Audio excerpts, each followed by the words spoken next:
So I want to welcome everyone. This is the 6th week of the class.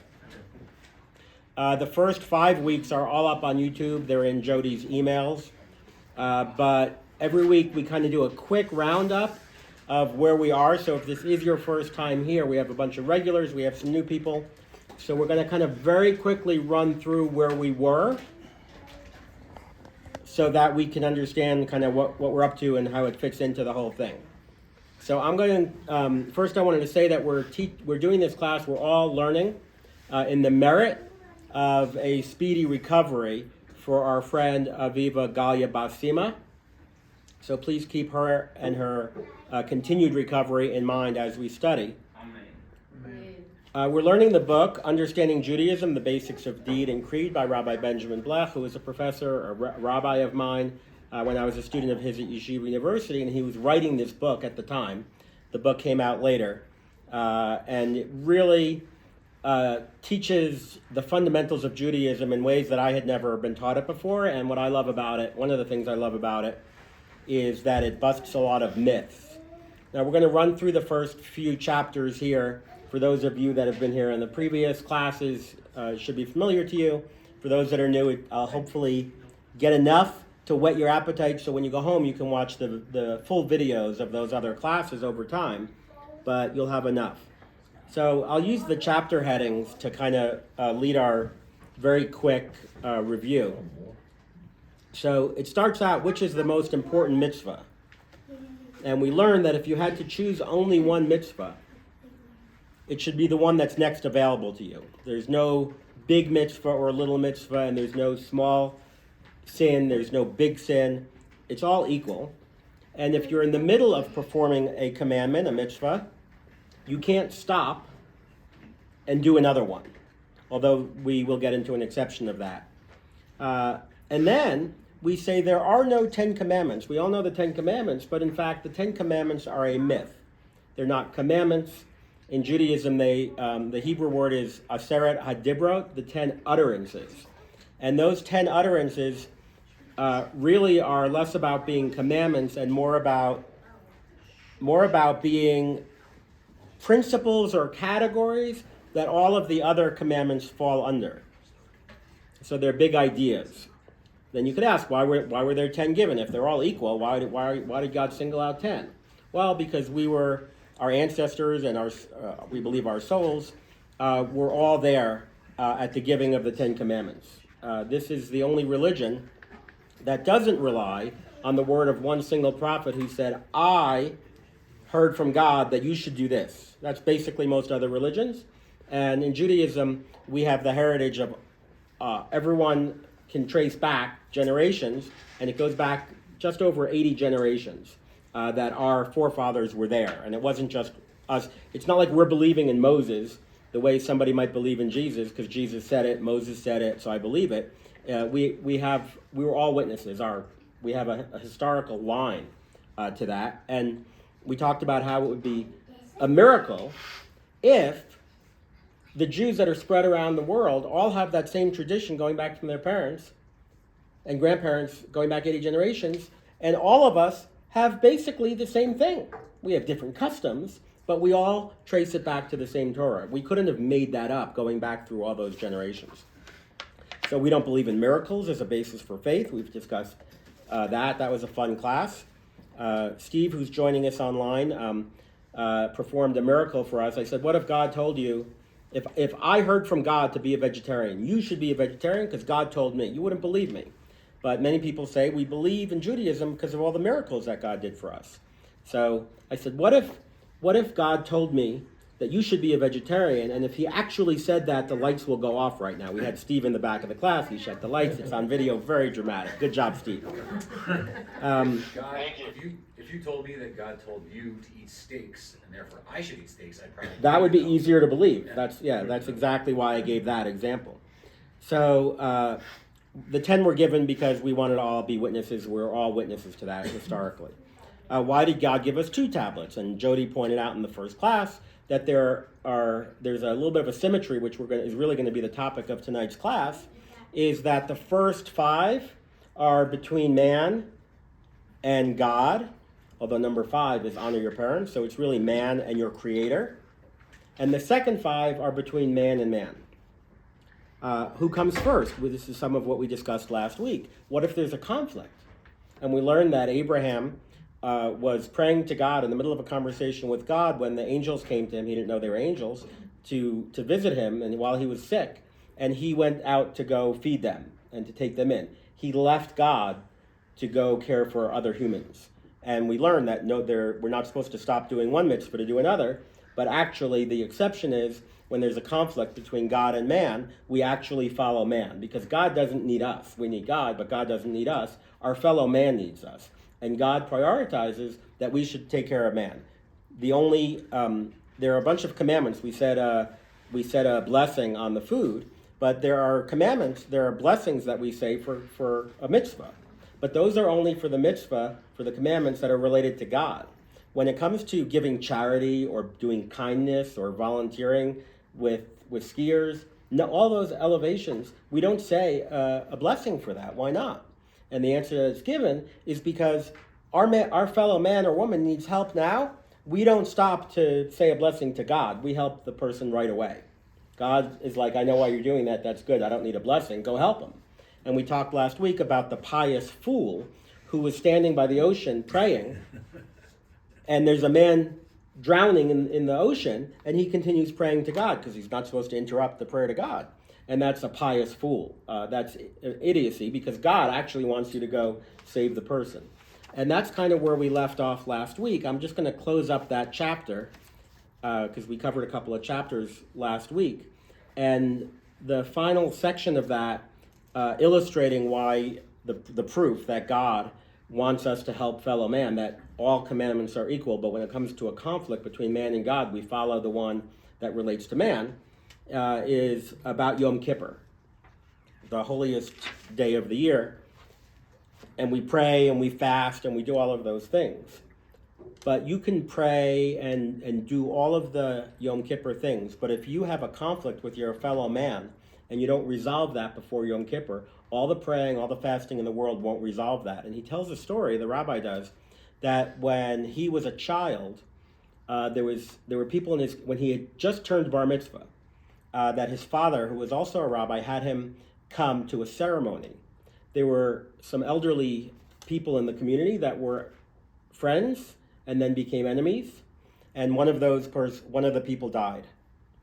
And Yom Kippur was coming, and the friend, former friend who knew Yom Kippur was coming, engaged in a tradition that we do, because you can't ask for forgiveness before Yom Kippur when someone dies. Well, actually you can. So if you don't do it while that person is still alive, you bring a minyan, you bring 10 adult men to the cemetery, and you make this statement that the person read, I have sinned before my God, and I've sinned before this man, and I'm seeking forgiveness. So you can't actually ask him for forgiveness, but that's how seriously we take it, that you have to go through that ceremony. Probably a good idea to do that before the person dies, right? So we're going to move now into a very quick chapter which asks a question: aren't all the mitzvot created equal? So why are you telling me that I should do man versus God? I should always do man. And there's a quote that we read earlier on from a Mishnah, from an original source that we have in our tradition. Rebbe asked, which is the right course that a man should choose for himself? That which is glorious in the eyes of the doer and in the eyes of his fellow man. Be as scrupulous in performing a minor mitzvah, or a so-called minor mitzvah, because none of them are minor, as you are with a major one. And that was what we discussed earlier on in I think, week 2. So on the one hand, they're all equal, right? But now we're saying man comes first. How is that possible? So the commentators explain that a person can do commandments, mitzvot, that are only glorious to the doer. And what that means is something between man and God. So you can pray very seriously. You can do things that are between you and God. But the Mishnah says, do one that are that which is glorious in the eye of the doer and in the eyes of his fellow man. And why does it tell us that? What's it coming to teach us? It's coming to teach us that there is sometimes a conflict, and what's glorious in the eyes of the doer may be related to you and God, but what's glorious as seen by the fellow man means God wants you, when there's a conflict, to do the one first for the fellow man.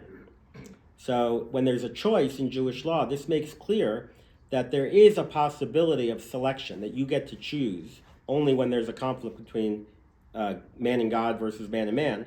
If a question of observance is between a person-to-person commandment and a person-to-God obligation, then you have to choose the person-to-person one first. And that's an important principle, that even though they're all equal, when there is a conflict, we help our fellow human being first, because they need us, God doesn't need us. So that's going to take us really into the meat of tonight's class. We had talked previously about the 10 Commandments and how they're aligned, 5 and 5. We talked about how different religions have the 10 Commandments, and they're all different. We all see them differently. I never knew that before. But Rabbi Blech asks, we've established that in the choice between humanity and God, human beings come first. God doesn't need us, but people do. Every commandment concerning others is not only intrinsically good, but comes from the Almighty himself, and therefore carries a dual reason for observance. But if that's true, how do we explain the structure of the 10 Commandments? The 2 tablets, we've explained, represent the duality of our obligations, right? We have an obligation to God, and we have an obligation to fellow man. And we just learned that fellow man comes first. But the first 5 commandments are between God and man, or between man and God, or man and his creator, his parents. The 5th being honoring your parents. So why, if everything is so well planned out and structured, you would think that the ones between man and man would come first, and then the ones between man and God would come second, because that's the order of importance that we have. So he writes that the structure of the tablets does, in fact, follow a very significant order.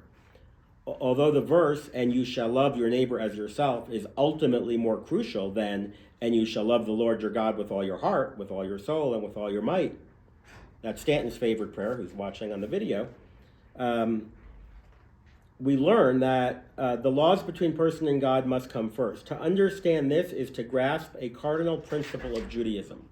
So I don't have a whiteboard here, but I want you all to use a little bit of your imagination, because this is mind-boggling, to me at least. He writes, let us make the first step in solving the problem by introducing a remarkable insight found in the Jerusalem Talmud. So we talked in other classes about there's Mishnah, and the Talmud comes to describe and argue over what the Mishnah really meant. And there was a Babylonian Talmud and a Jerusalem Talmud. And in the Jerusalem Talmud, there is a fascinating discussion about the 10 Commandments that I never knew of before. Traditionally, we would study in yeshiva the Babylonian Talmud. I never studied the Jerusalem Talmud. Maybe that's why I missed this fascinating number. The most significant number of all is not really 10, because we had talked about the 10 more important and the 10 more principles for all of the others. And every other of the 603 commandments can fall under a category of one of those 10. So just understand that it's a principle. That's class, I think, 3 or 4. But here's where it gets really cool. The most significant number of all is not really 10, but since these categories appear on 2 separate tablets, each of which contain 5 principles, the most basic number is 5. So I thought it was the 10 Commandments. It's really 5 ideas that the 10 Commandments boil down to. To be more specific, the following diagram illustrates the basic idea, which might be termed linkage.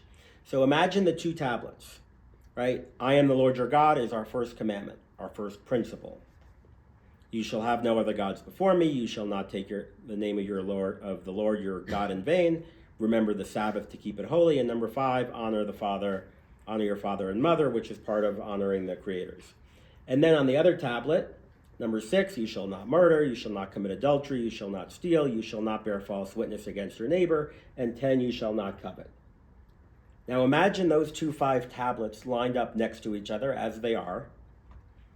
I am the Lord your God actually correlates to number 6, you shall not murder. You shall have no other gods before me correlates to you shall not commit adultery. And on 1 through 5 correlate to 6 through 10. So we're going to start with, I think, the easy one, how that is, to illustrate that. We're going to talk about number 2 and number 7. Number 2, you shall have no other God before me.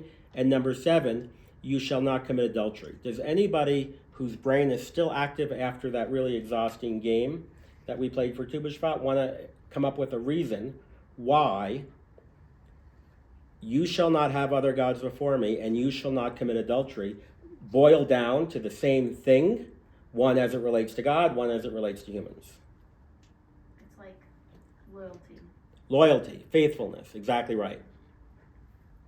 So I had never seen that before, and we're actually going to go through all 5 of those. We may only do 4 groupings tonight, but it's about faithfulness, and we sing songs on Friday night, welcoming in the Sabbath bride, right? The whole idea of a relationship between God and man is that holy one, similar to the holiness of marriage.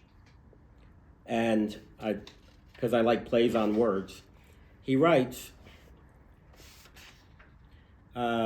marriage demands commitment and everlasting fidelity. If on the tablet dealing with our human relationship we are told, you shall not commit adultery, the parallel in our relationship to God is, you shall have no other gods before me. Idolatry and adultery are not far apart. Even the words sound similar. Play on words, obviously, but it's about faithfulness and partnerships. Why are the words before me? You shall have no other gods before me. Steve actually... You shall have no other gods. You shall have no other gods. You should have no other gods before me, after me. Steve, do you want to chime in with what you said about that last week? No, just the Hebrew word is no other God in addition to me. It's not before me. It's in addition. It's a misquote. So that shows you how excellent that question was. I'm sorry, I didn't hear the answer.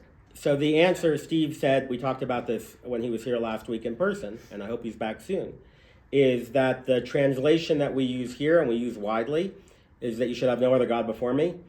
That's a bad translation. And Steve pointed out in last week's class was that it's, you shall have no other God in addition to me. But you're obviously very tuned in because you're asking a really good question. And it's not that you're right. It's not before me. It's in addition to me. Thank you for that answer. That was helpful. Yeah. Thanks, Steve. So I think that's a pretty the most obvious one. That's kind of why we're starting with number 2 and 7. But they all have a match. Number 3 and 8 is really interesting. You shall not take the name of the Lord in vain. And the corresponding one is, you shall not steal. So we ask, what's the crime addressed in the 3rd commandment? The sages say it means 2 things. Swearing falsely, the commandment of not taking the Lord in vain. Swearing falsely, a lie, or swearing unnecessarily.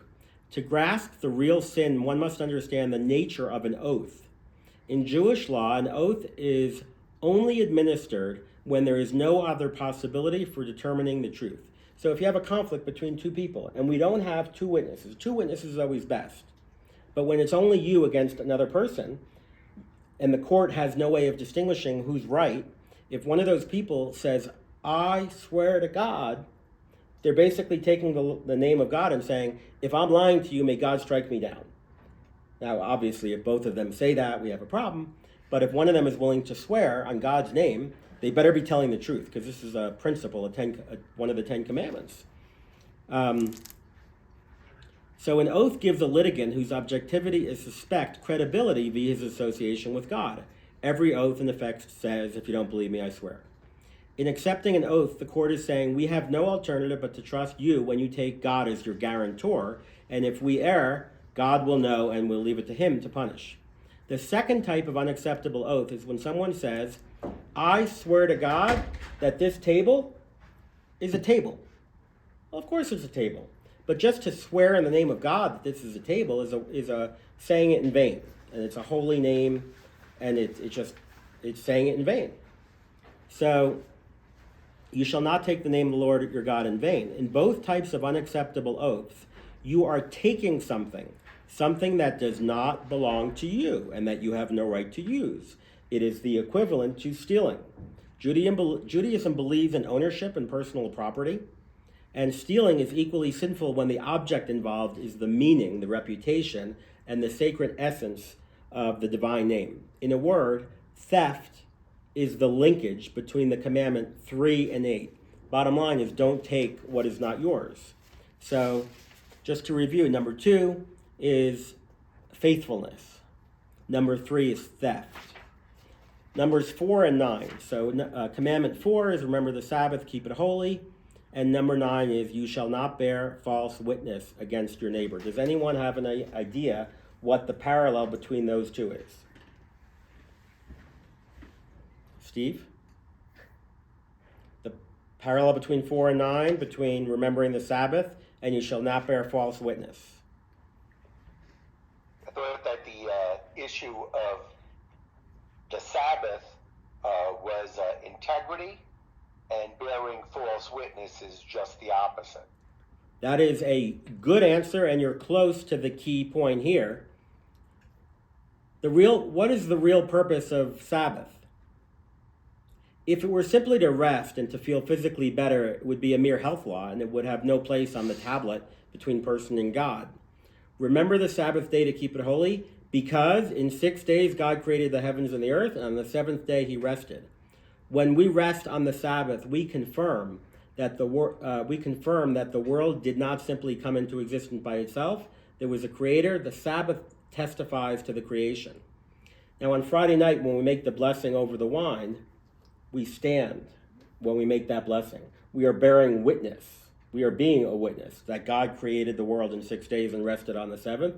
And that's why we stand, because if you're giving testimony in court, you stand when you give that testimony in the Jewish court. And so really, Sabbath is about being a witness. So obviously, the parallel is you shall not bear false witness against your neighbor. They're both about truth and testimony. Keeping Sabbath, acknowledging that God created the world in 6 days and rested in the 7th. We say the Kiddush, we say God did this, and we stand as a witness. And you shall not bear false witness in court. Again, number 2 is about faithfulness. Number 3 is about, I say 2, it's really 2 and 7. 3 and 8 are about valid testimony. Remembering the Sabbath, keeping it holy, and not bearing a false witness is about valid testimony. And now we're going to get into a really interesting one, which is number 5, which is honor your father and mother, which is in that first category about honoring your creators, God and your parents. And number 10, you shall not covet. What could those have in common? That takes a bit of Talmudic thinking, which is sometimes a bit of a stretch, but it is fascinating, and it teaches you about both of the topics. I mean, I think the first one that we did was a good one, faithfulness. It's like, I get it. But number 3 and 8, I think teaches us something about number 3 and 8 that we didn't know otherwise. Numbers 5 and 10, honoring your father and mother, you shall not covet. So he asks, what does honoring really mean, honor your parents? So obviously there are simple ways to honor your parents, to help them, to respect them. But there is a Talmudic discussion about that, what that really means. Because when it says you should honor your parents, it doesn't tell you what that means, what honoring means. The Hebrew word is kavod, kibud av ve'em, to honor your mother and father. So there's a Talmudic tool that is used to understand the meaning of a word when the word is not described. When the specifics of the word are not given in detail, what the Talmud will do, it will look to an other use of that word that does describe it, and then say, well, if that meant this, then over there, it means it over here. So he writes, when the rabbis in the Talmud seek the deeper meaning of the command to honor, they utilize a specific method of linguistic analogy. A word not fully explicated in one place assumes its full meaning by the manner in which he utilized it in another. We are told to honor our father and mother, but the implication of the verb are not explained. In Proverbs, we are taught, honor the Lord from your wealth. In it is in the latter verse that the Torah clarifies that the implications of true reverence, what the implications are true reverence are. Tipping your hat, standing, bowing may all seem to suggest subservience or respect, but they lack any substantial follow-through. If you really honor God, then you are prepared to make a financial commitment as well. If you honor parents, then you will be ready to give them to eat and to drink, to take them in and take them out, is from the Talmud. Of course, the requirement of respecting your parents can't be met only through monetary commitment. That's not what it's about. The Talmud teaches that one son may feed his parents expensive geese and violate the law, and another a plate of beans and fulfill it to the optimum. The beans may be served with love, the geese flung in the face of the aged parent who is banished to the isolation of a nursing home. That is why the word used is kabed, giving it in an honorable manner. The fifth commandment, dealing with the respect due to earthly creators, concerns itself with wealth and the way in which it must be shared. One dare not assume that God makes inequitable demands upon its distribution. So if we have to honor our parents with our wealth, with our money, and do it in an honorable way, he writes, the intent of the last commandment category on both of the tablets is identical, except the fact that all financial good comes from the heavens, where he disperses it as he sees fit in the light of supreme higher knowledge. Do not covet if someone else has more than you. It is meant to be so. And honor, you too are to distribute it in accord with the demands placed upon you. So just like, we might say to a 4-year-old, I'm giving you this, and now you have to share it with him. Don't covet, don't be jealous of what your neighbor has. Similarly, when we honor our parents, it's not just with honor, it's a full-fledged commitment to do it in an honorable way, but also to be willing to back it up with your finances or whatever else is important to you. And don't say, oh God, I can't help my parents because I don't want to give them of what's mine. Well, it all came from your parents and your creator. It's not really yours. So it's to have that mindset is that I'm willing to give everything up. I'm willing to give up things of value. I'm willing to give up my own honor to honor my parents. And similarly, I'm not going to be jealous of my fellow person who has something that I might otherwise want, because it all comes from God. Whatever I have is what I'm supposed to have. And it's to have that idea that we're not deserving, we're not entitled to whatever we think we should have, or whatever we have to hold on to. So there's a parallel between 5 and 10, which is really about that it all comes from God, and that even something that is ours, when we're commanded to give it, whether it's through charity, whether it's through helping our parents, whether it's through not coveting what our neighbor has, it all comes from God, and we have to kind of put it in our own heads that when you might have the intention of coveting, it wasn't mine anyway. It's not meant to be mine. You're honoring your parents. This isn't really mine. It comes from them. It comes from God. So that takes us to, we skipped number 1, and we skipped number 6, and we did that on purpose, because I think they're the coolest ones. I am the Lord your God. You shall not murder. I'm not even going to ask. What does that have to do with each other? So if the last matching set was a little bit of a stretch, this one requires more of a stretch, but also a deeper level of knowledge about some things that were brand new to me, and I've studied my share. So just to review, number 2 and 7 were about faithfulness. 3 and 8 were about theft. You shall not take the name of your Lord in vain, and you shall not steal. Remember the Sabbath, we just did that, which is about truth and testimony. And then number 5, honor your father and mother, and you shall not covet, is all about it all comes from God. So number 1 is I am Lord your God, and number 6 is you shall not murder. Well, isn't murdering like playing God? That's a straightforward good one. Yeah, and that's true. Say again? Like murdering is like pretending they're God and like deciding that someone's life is now the time to end. So that is on its most basic level true, but what you said has a much, much deeper level that we're going to go into.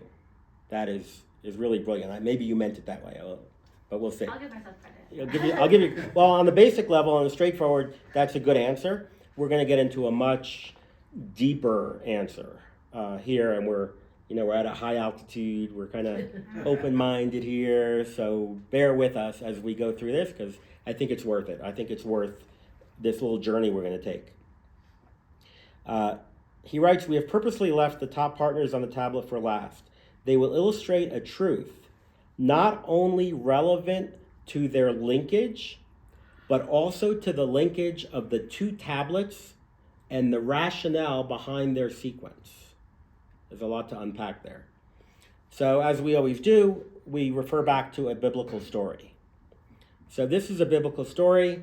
I'm going to kind of paraphrase very quickly. Abraham traveled from the groves of Mamre toward the land of the south, and he lived in Gerar. And Abraham said of Sarah, his wife, she is my sister, which is interesting because we just talked about being honest, and Abraham says, Sarah is my sister. And Avimelech, the king of Gerar, sent and took Sarah, the sister, but God, allegedly the sister, but God came to Avimelech in a dream of the night and said to him, behold, you will die because of the woman whom you have taken, for she is a man's wife. Now Avimelech had not come near her, and he said, Lord, will you slay even a righteous nation? Didn't he say to me, she is my sister? And she too said, he is my brother? What's going on here? So what's going on here is that Abraham was scared that the king wanted to take Sarah, his wife. And he would do that by killing Abraham. So he said, just say we're brothers and sisters, it'll be fine. So that was the basis for why he said that. But Avimelech, the king of Gerar, which was a very advanced society of the time, went back to Abraham later and said, what did you see that caused you to do this thing? Why did you lie? Like, I'm the king of a fine and upstanding civilization.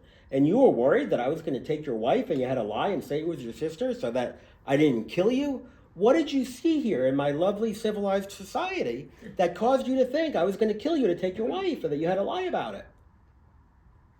So the answer to that question is, he writes, the reader shall recall that Gerar was a highly civilized society, yet Abraham was afraid and felt it necessary to lie about the status of his wife.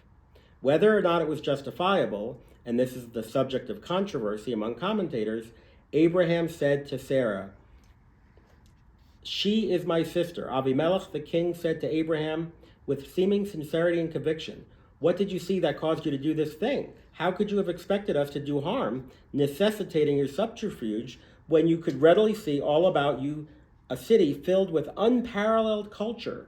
We are fine and civilized people. What prompted you to expect murder in a sane and sophisticated society? Gerar. The answer lies in the very principle that links Commandments 1 and 6. And Abraham said, quote, answering the question, because I said, surely the fear of God is not in this place, and they will kill me over my wife. Civilized indeed, but one thing is lacking, fear of God. In a society where this is missing, then, in the immortal words of Tolstoy, without God, all is permissible. So this goes back to a question that was asked last week. Well, if keeping the laws between man and man are the most important 5, can't someone just be a good person and not have that relationship with God? And that's what number 1 and 6 are all about. He writes, secular humanists, right, someone that says I'm just being a good person, that belief in the divine is not necessary in order to act nobly. One can logically deduce morality. Wisdom will bring in its wake correct and ethical behavior. But isn't the negation of this philosophy the cardinal contribution of the 20th century, which gave the world the Holocaust? The 19th century was the age of hope. Education was going to bring about the messianic millennia. All people would come to love one another and to understand and to embrace a universal accord, because Gerar would produce godliness, civilization, would foster civility. No one in his or her wildest imagination dared dream that a time would come when the Nazis who read Goethe and poetry would gas millions to death. Those who glorified in their poets and philosophers, composers, and dramatists could sink to the lowest depths of human depravity. And Avimelech said to Abraham, "What did you see that caused you to do such a thing? To lie?" And Abraham said, "Because I thought surely the fear of God is not in this place, and they will kill me over my wife." Where there is no fear of God, anything is possible. He cites a social anthropologist, Bronislaw Malinowski. He tells the tale of an Englishman on a safari who's taken captive by a group of cannibals. He's placed in a pot of boiling water and quickly realized that he is about to become supper for the wild mob dancing around him. Suddenly, he sees what he believes is his salvation. There, among the wild primitive dancers, he spots a man with whom he had went to school years before at Oxford University. "Halt," he shouts, "aren't you Simba with whom I studied together?" "Yes, I am," Simba shouts back. "Surely you will save me. You could not possibly be part of this group engaged in cannibalism. Simba says, "No, you are wrong. They are my people. But tell me, did your years at Oxford teach you nothing? Didn't civilization have an effect upon you and make you change your ways?" "Of course it did," came the reply from Simba. "Now, when I consume people, I have learned to use only a fork and knife." Right? So, I mean, that's an amusing story, but there's some depth to it, right? So you can study at Oxford, you can be the German civilized society, you can be Gerar, but if you don't have the element of God, then all of this can be justified away. We want to cleanse our society. It's our tradition to eat people, so I'll do it neatly, you know. The Nazis burned our bodies and turned them into soap because they were so concerned about cleanliness, right? There is no morality without God. We can think about things. And that takes us to the part, and I know you guys have to, some of you have to go. This is being recorded. I want you to watch the video because this is really the climax of the class, to me, of the book so far. So we've talked before about Maimonides. He writes, Maimonides understood well the need to link demands for moral behavior with clear commandments from God. For him, it explained the meaning of the remarkable story at the beginning of the Bible at which humankind is cursed for eating the tree of knowledge. At the beginning of The Guide to the Perplexed, one of the books written by Maimonides, he raises the following question. How indeed could knowledge have been a crime in the pursuit of knowledge remains to this day a cardinal tenet of Judaism? And how could knowledge be the reward of the performance of a sin, as if transgressing divine will results in the most precious possible gain? So, the sin, Adam and Eve ate from this tree that they were told not to eat from. But Eve looked at the tree. She said, that's a nice tree. That fruit on the tree, that looks good. Now, God said, don't eat that tree.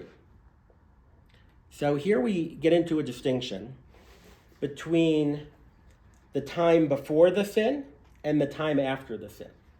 In the time before the sin, Adam and Eve knew truth and false. They didn't know good and evil. So 2 + 2 is 4. That's true. It's not good, it's not bad.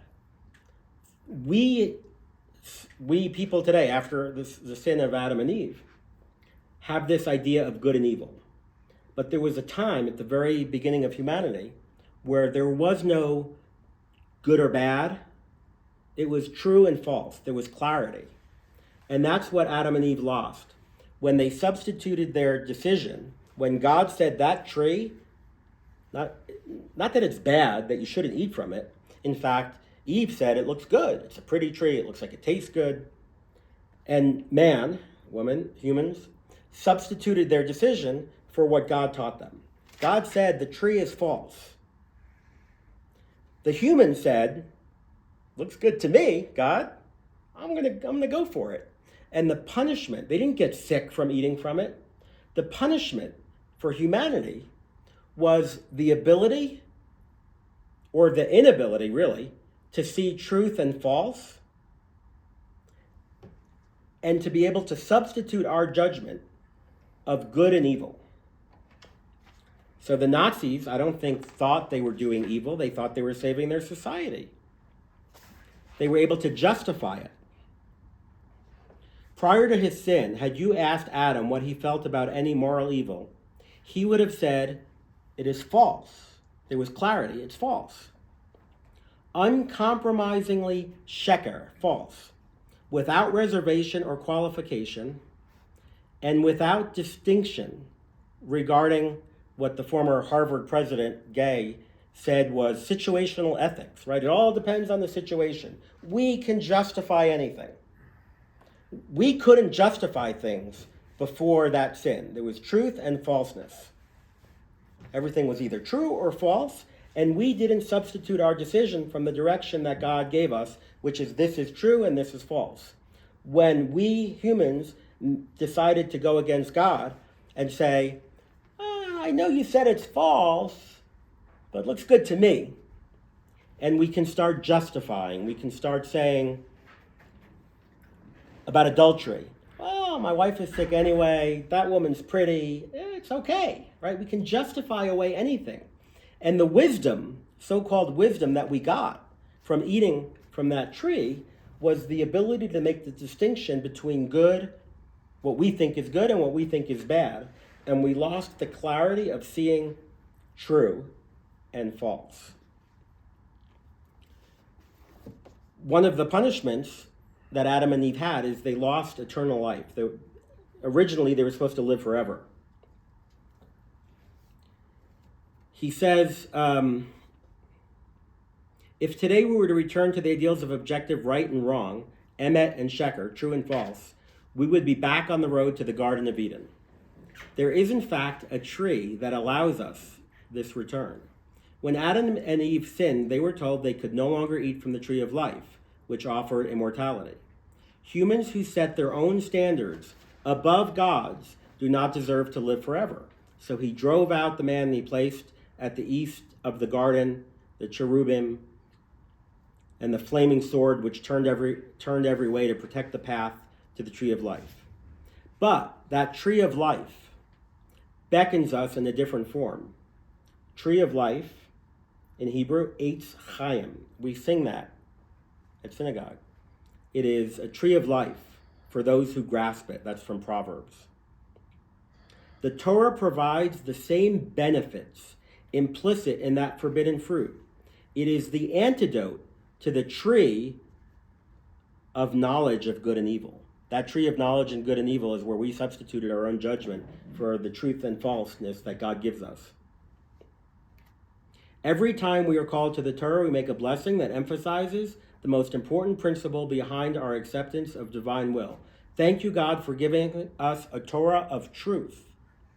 If we cleave to the truth of the Torah, truth versus false, we will no longer rely on our own faulty judgment of maybe God was wrong about truth and false. He says that we realize that our discussions and deliberations on a particular issue will probably be motivated more by personal interest than by the desire for the ultimate truth. That's we all justify, we all rationalize. It has been said that we use our intelligence most often the way a drunk uses a lamppost for support rather than illumination. Right? We can justify away these things. And if we go back to the word of the Torah and rely on truth versus false, as opposed to our own decisions, our own judgment, which is often motivated by a personal interest, which tends to drive us away from truth to what's false, that's the sin of Adam and Eve, by substituting their judgment for what looked good, even though they were told it was false. How is it possible for the Nazis, not just those who were active in the genocide, but the masses as well, to have gone along with the barbarity of the Holocaust? Somehow they were able to convince themselves that it was good to destroy an inferior race, good to reserve the reverse the process of Germany's downfall. Good to build an empire that would last forever. Rationalizations are cancerous. They breed unchecked.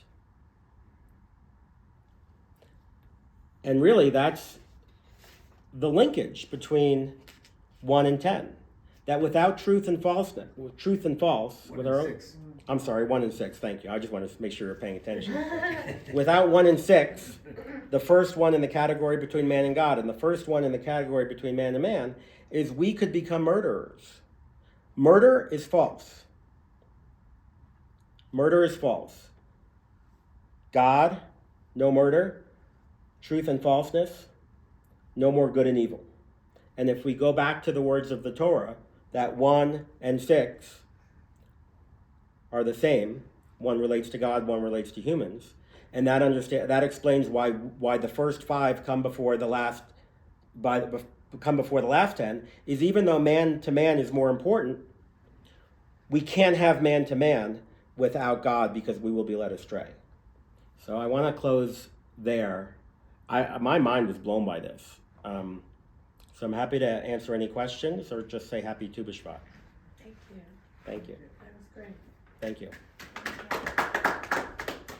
Outstanding. Thank you, Steve. Thank you. Thanks to Rabbi Benjamin Blech, the book, Understanding Judaism, the Basics of Deed and Creed. This version came from the Arizona Center for Judaic Studies. I got it on Amazon, so if you're missing it in Arizona. And before going, since this is week 6 and we're probably halfway into the class and halfway out of the class, I just wanted to say thank you to Jeff for preparing and presenting weekly for us. Very interesting information, and we wanted to get him one of his favorite bottles of whiskey, Red Breast. Good call. Yeah. So this is a little thank you for all the work that you do to inspire all of us. Thank you, and I would love to have a l'chaim with you. Again, we're learning in the merit of a recovery for Vivagaya Basima, so we can have a l'chaim to her good health. Thank you. Thanks.